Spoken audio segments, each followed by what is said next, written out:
और तमाम भाई सारे खाने वाला भक्तों रे भावनाओं की दुआओं मैंने इतो आत्म बल है स्थिति सही कड़ी वो परिस्थिति लेकिन आत्म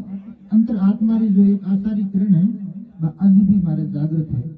कि मैंने न्याय मेरे ही प्रेम वैसा ने न्याय मिले दुख सही की तो भी आ जाए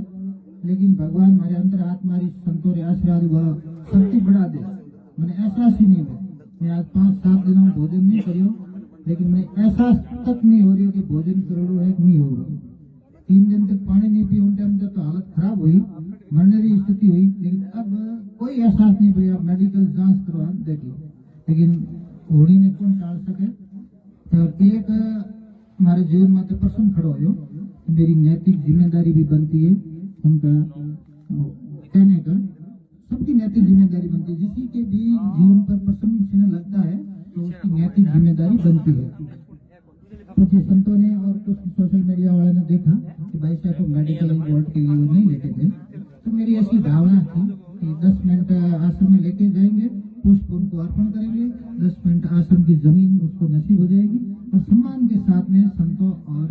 भाविकों के साथ में उनको मेडिकल के लिए लेके जाएंगे लेकिन कुछ लोगों ने उलट किया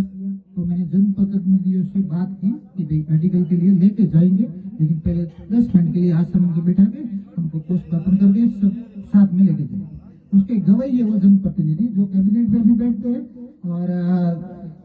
केंद्र सरकार में भी बैठते हैं दोनों जनप्रतिनिधियों से मेरी बात है वो गवाही है तीसरे गवाही थानेदार साहब है बोरा नाडा उन्होंने भी कहा महाराज कह रहे हैं मेडिकल के लिए लेकिन थोड़ा रुकने के लिए कि भाई साहब को आश्रम में पुष्प अर्पण कर थानेदार साहब ने कहा ऊपर से कोई आदेश आ जाएगा ऊपर से कोई आदेश आ जाएगा तो आप भले ही भाई साहब को इसकी पार्थिव देह को आश्रम में रख सकते हो ऐसी बात से चल ही रही थी और लड़कों ने वहां लड़ किया कि ज्यादा इनके अनुयायी आ जाएंगे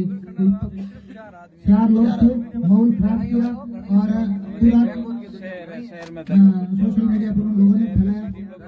ऐसी कठिन परिस्थिति में एक तो बैसा का देवलोक होना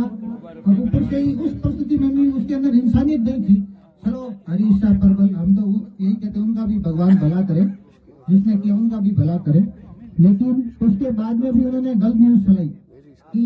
प्रेम बैसा के गुरु पिताजी ने आश्रम के कैमरे हटा दिए ये दोषी है तो यो भी कल मेडिकल की टीम आई थी पूरा जोधपुर का प्रशासन कमिश्नर से लेकर DISP से लेकर के मेरी खुद की मौजूदगी में उन कैमरों के सैंपल लिए और उन्होंने कहा कि हम बाइट देंगे मीडिया में यहाँ से कोई कैमरे नहीं हटाए गए तो दुनिया में अफवाह अधिक चलती है सत्य धीरे चलता है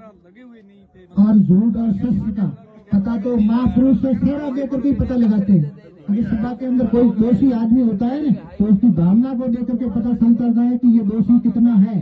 बाकी आरोप कितना भी लग जाए आरोपों से कोई दोषी होता नहीं है तुझे संतों का आशीर्वाद है और बैसा को न्याय मिलेगा और जब तक न्याय नहीं मिलेगा मैं उस बेटी के लिए शरीर के हजारों टुकड़े कर दूं तो भी मैं उनका कर्ज नहीं निभा पाऊंगा और मुझे कोई दर्द भी नहीं होगा अगर 1000 टुकड़े करने के बाद में भी उस सनातन की बेटी को न्याय मिलेगा तो मुझे दुख नहीं होगा मैं उसका कर्ज अदा नहीं कर सकता हूँ इतनी मुझे पूज्य संतों के आशीर्वाद से शक्ति मिल रही है और बैसा की भी मुझे शक्ति मिल रही है कि पापा आप कभी थकना मत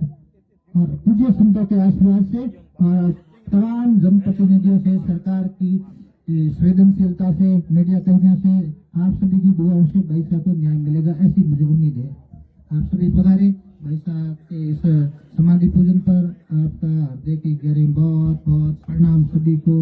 भगवान सबका भला करे इस दुख की घड़ी में आप सब ने मेरा साथ दिया बैसा की भावना का स्वागत और हमेशा आपका मैं ऋणी रहूंगा।